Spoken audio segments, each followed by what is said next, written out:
I was fresh out the trap, all I really want to do was to do with my music. What's up? Welcome back to the Underdog Podcast, where we welcome all underdogs no matter what you do. Today, my special guest is A1 from day one. A brother from another mother, literally went from the streets to the suites. And I ain't never had no nigga in here with no suit on. But my bro, Jason Belton. My dog, Miss Underdog. Tell you what's going on. Yeah, so. Yes, thank you for coming. I wanted to have you on here today because I want to let everybody know what you do, because I really don't know. Right. Like, are you a politician? Are you not? Like, what's the title that you do around here? Well, first I'm going to address that suit part you said earlier. Yeah.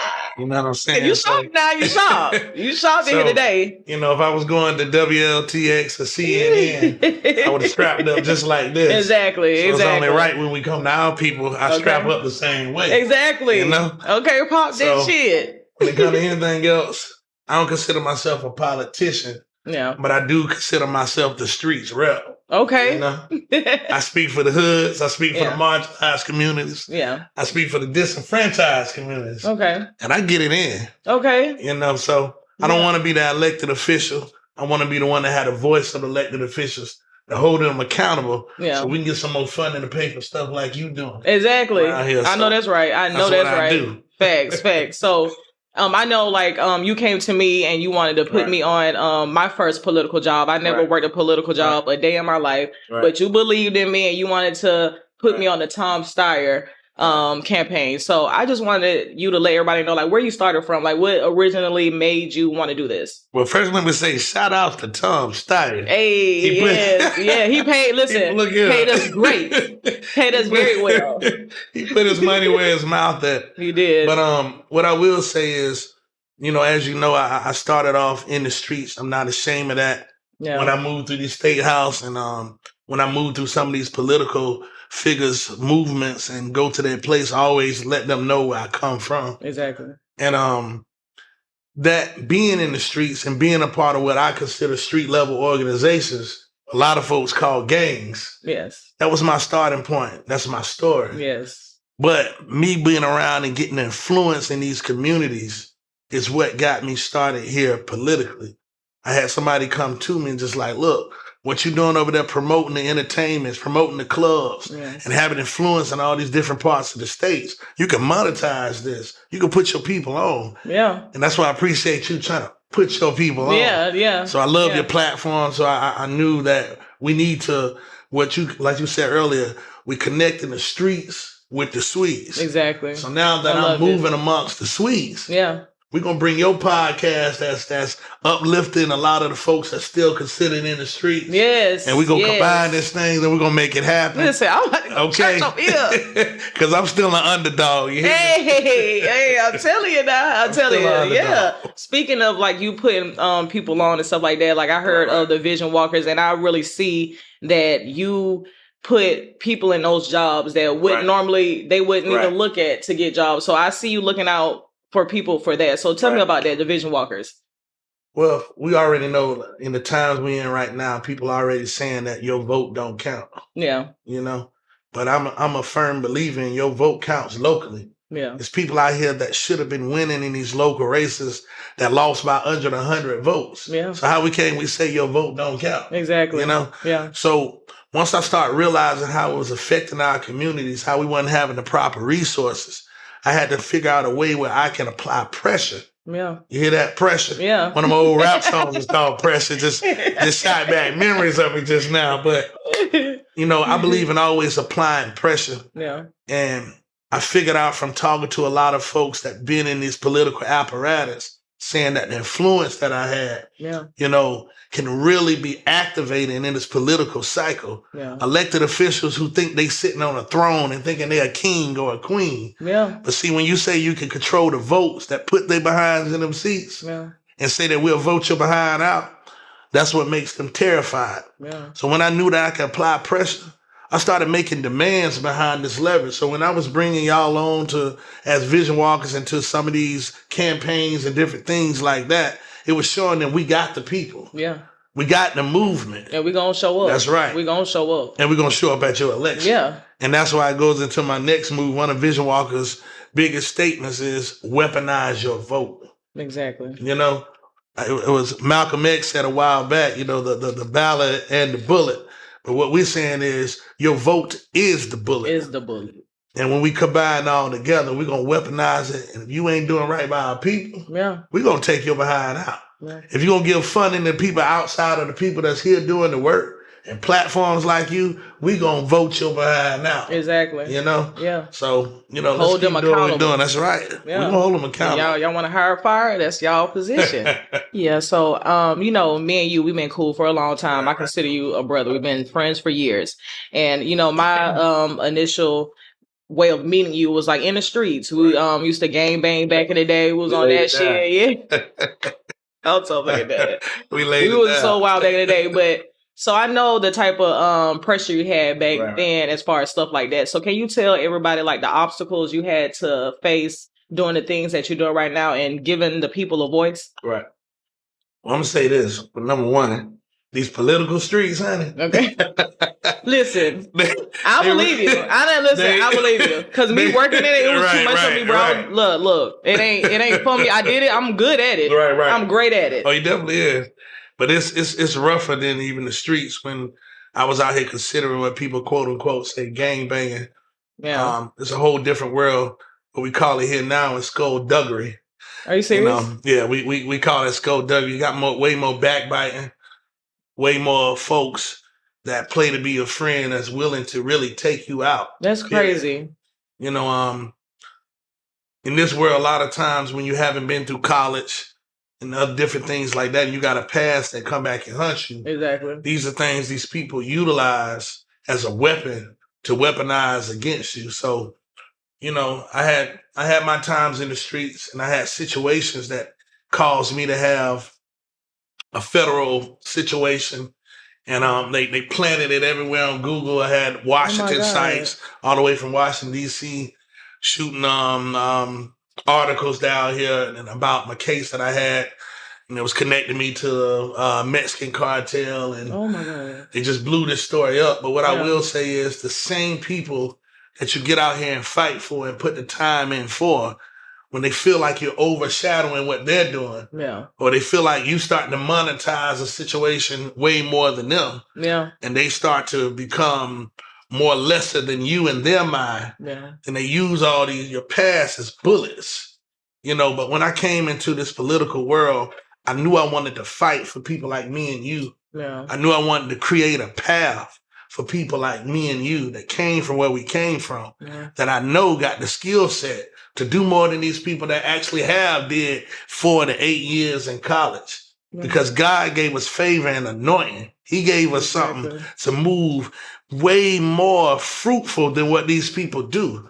So sometimes they jealous of me and you, but really you hating and you jealous on God's favor. Exactly. You know? Exactly. You know Oprah Winfrey, but I promise you, it's so way better than Oprah Winfrey. Okay. You know? So straight up. Sometimes the obstacles are the very same people that you fighting for. You know, that's what came against me. That's what continues to come against me. But I got a goal here. I got a mission here. Like you got a mission. But the thing is, in order for us to win, we got to move like a machine. Somebody got to be the mouthpiece. Somebody got to be the fist. Somebody got to be the arm. Head first. But when the body is going against itself, all that self-sabotage causes us to stay in the same place. So most of my issues and the pressure that have been applied on me haven't came from the people that I'm fighting against. It's more of the people that I felt that would be fighting with me. More the people that I thought would want to utilize people like me and you to really make something happen. I know you've been in them situations before, of course. too. Listen. But welcome to the underdog. Exactly. That's what I'm experiencing that all the time. Exactly. All the time. Exactly. Like, I wouldn't know like how the political world was unless I worked in it. And it's really, I don't know if I can say it, but it's like a dirty game. It is. Because I listen. It's not solid for me. Well, let me tell you this. A lot of people say, you know, politics and political, but people don't understand everything is political. Everything is controlled by politics. You know, a show like that's really moving like yours, like this is a dope show you moving. That's why I wanted to come on your platform. But at the same time, politics control the algorithm. The algorithm was make your show move and turn. Yeah. But see, these corporations, they control all of that. Yeah. Google and all these other sites, they control the algorithm, the flow of things. Yeah. You know, anything you name is connected back to politics and the people that are in charge. That's crazy. That's a for sure. But where you fit in at, your platform, people don't understand that before COVID, we always had to fight to get on other people's stages. Yeah. You know, so sometimes God brings things to life to create the will that he wants for us. Yeah. So right now, stuff like what you're doing Yeah. is creating a stage for us. Yeah. You know, a lot of these folks, they fear people learning about me and understanding that I've been the muscle behind a lot of these political figures. Yeah. They gave them leverage to do what they're doing. Yeah. But shows like yours Yeah. give me opportunity to reflect this openly. Mm-hmm. So, you know, I pray big blessings over your show. I know it's going to move. And this platform is huge. Yeah.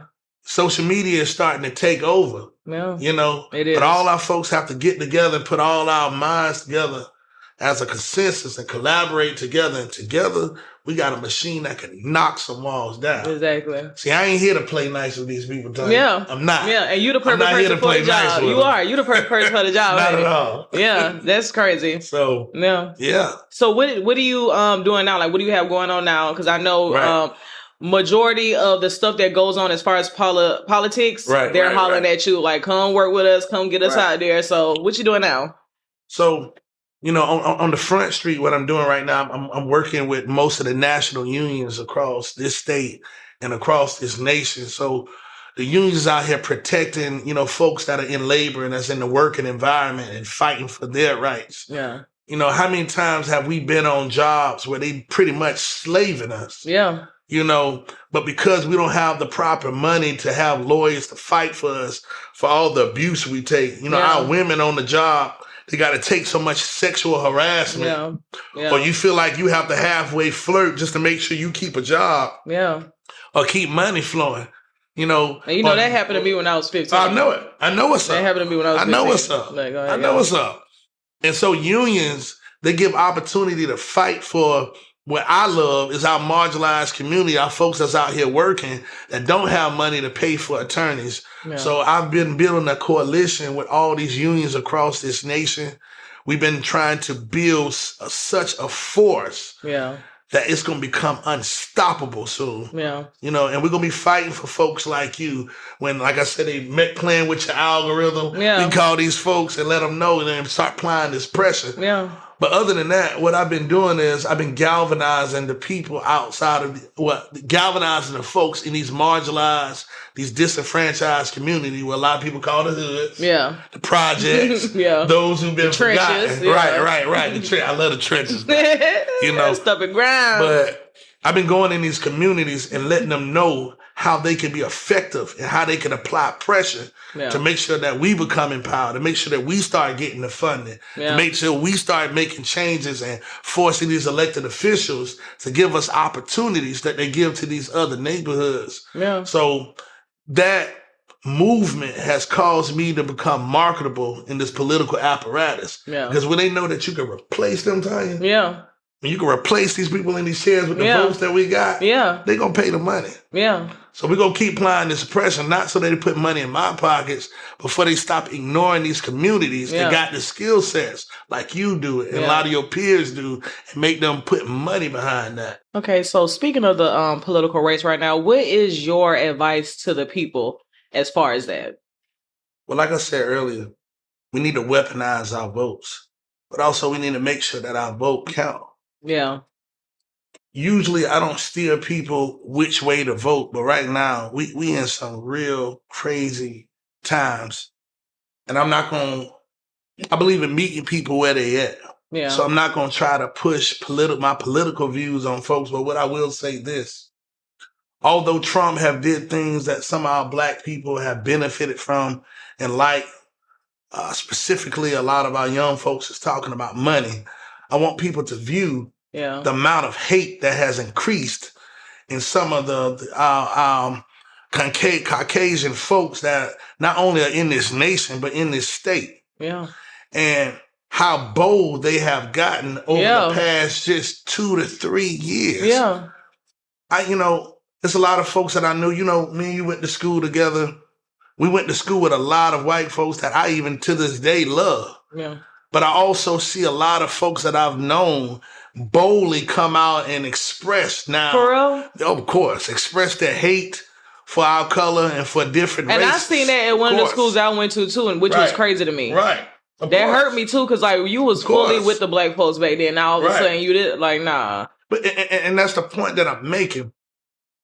And it hurts me to see a lot of our peers online, even our black brothers, saying, hey, let's not go for this Sister Kamala and all this and that. Yeah. Right now, this ain't a time to play. This ain't a time to get your likes up on social media and Facebook off of downing this sister.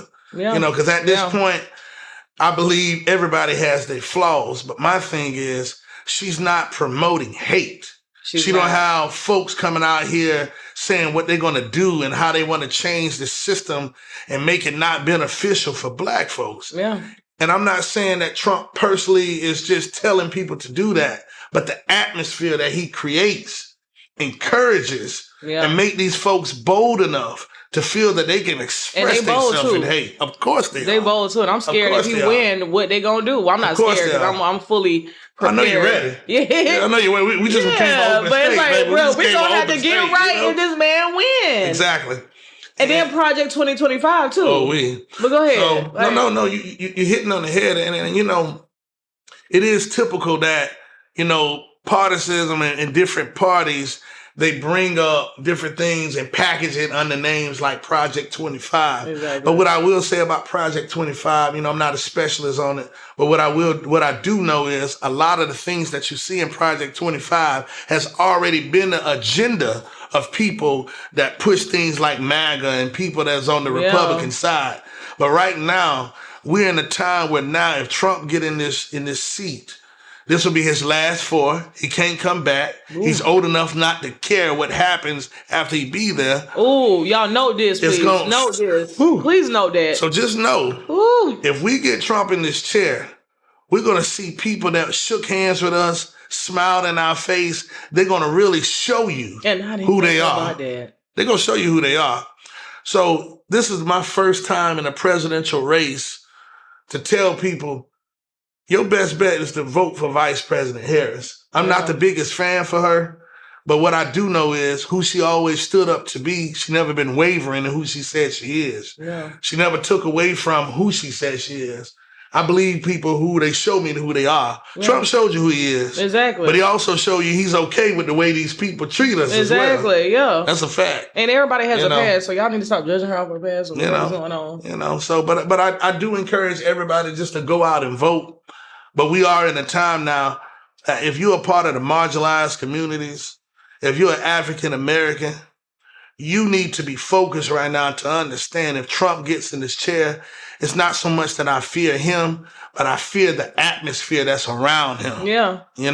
Yeah. So I'll leave that one where it's at. Exactly. Because I really do feel like it's going to get wilder if that man wins. It's going to get real wild. Yeah. And one thing I can say is that with you, if anybody wants to do anything political around here, you can bring the black people out. When I say it's more than enough, it's more than enough. Definitely. If you need him to bring the people out that needs to vote, he is the guy. So just tell me about the strategy that you use. Because I know I done been there. I done pulled up because off the strength of you being my friend, and I believe in the cause, period. We done showed up in the hoods. We done did big cookouts. You done gave stuff out to people. Like, you really look out for the folks. So just tell us your strategy on how you get everybody to come out and support. I appreciate the salutations, but yes. I mean, it's just what you said. Before you understood where politics stood, the key word is you say, I believe in you. I know that you real when you were speaking to me. And that's what's going on in these communities. They need to allocate funding behind folks that these communities understand. Yes. Folks that these communities already believed in way before politics. Yes. Just remember, when KKK came to South Carolina, you seen Bloods, Crips, folks, all coming together, and willing to put their hands together to make something happen. It was beautiful. Yeah. But it lets you know that we are emotionally driven. We need something to inspire us to come out. So if we keep paying and hiring these little groups coming from out of state coming in here, that's not going to inspire the people from our communities to come out and vote. What people from our communities want to see, they want to see folks that came from where they came from. Folks that they can say, hey, I seen where he was at before. Yeah. And now I see what he doing now in this political world. So until the political apparatus start investing in what they consider liaisons of our communities, that's the only way we're going to see these marginalized and disenfranchised communities come out in masses. And if you pay attention, Tanya, mostly on social media, and that's the reason I said what I said earlier about the Vice President Harris. Our young Black people from these communities that have been marginalized, they're not feeling Vice President Harris. That's because they're picking up the rhetoric that a lot of these quote unquote woke people are putting out.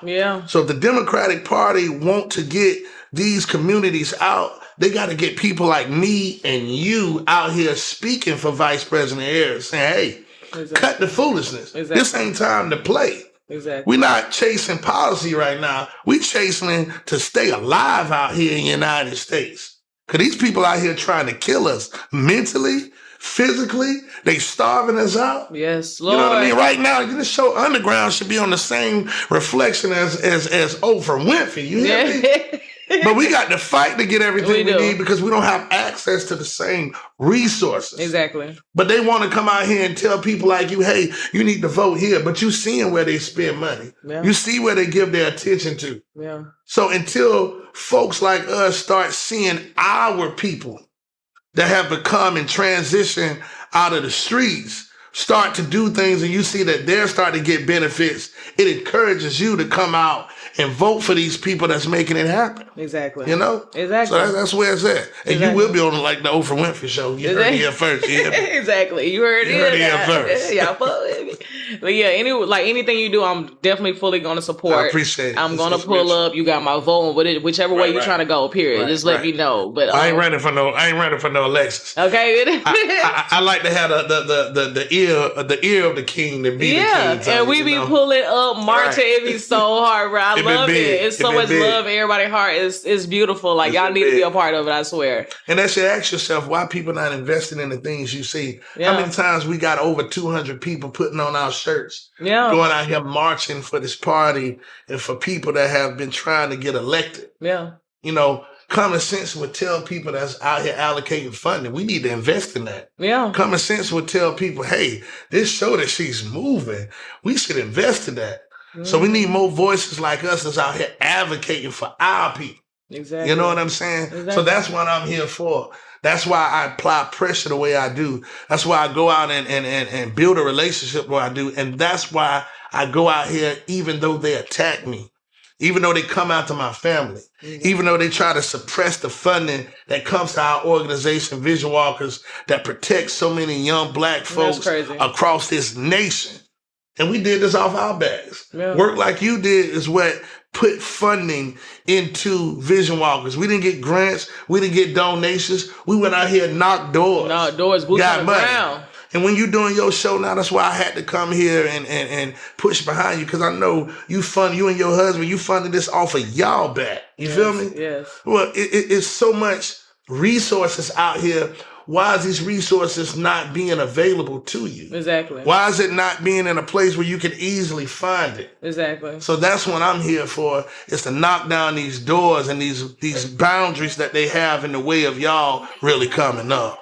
So, of course, this is an Underdog Up podcast. You know, we welcome all underdogs. Yeah, you know what I'm saying? Where I go, I'm the underdog. Everybody, you know what I'm saying? But I'm always going to rise to the top. You feel me? So what makes you an underdog? I guess the best way I can explain it, Tanya, is I always want to remain that underdog in my definition. And I'm so tired of the status quo, those who consider the hierarchy and those on top. I don't want to be at their table. Exactly. I want to go to their table, grab the resources, and bring it back to our table that we create. Yes. You know, so I like to stay, I guess, beneath what people consider the status quo, So the underdog is the one that people not paying attention to, the one that people are sleeping on, the one that people just really don't see their vision. But before it's over with, like some Taka vodka, it sneak up on you. Sneak up on you. You hear me? So that's what the underdog do. I And like people to don't move understand quietly. that. People don't they hear underdog and be like, oh, I ain't no underdog. No, what this man just said. Like, Exactly. I mean, that's the way it's at.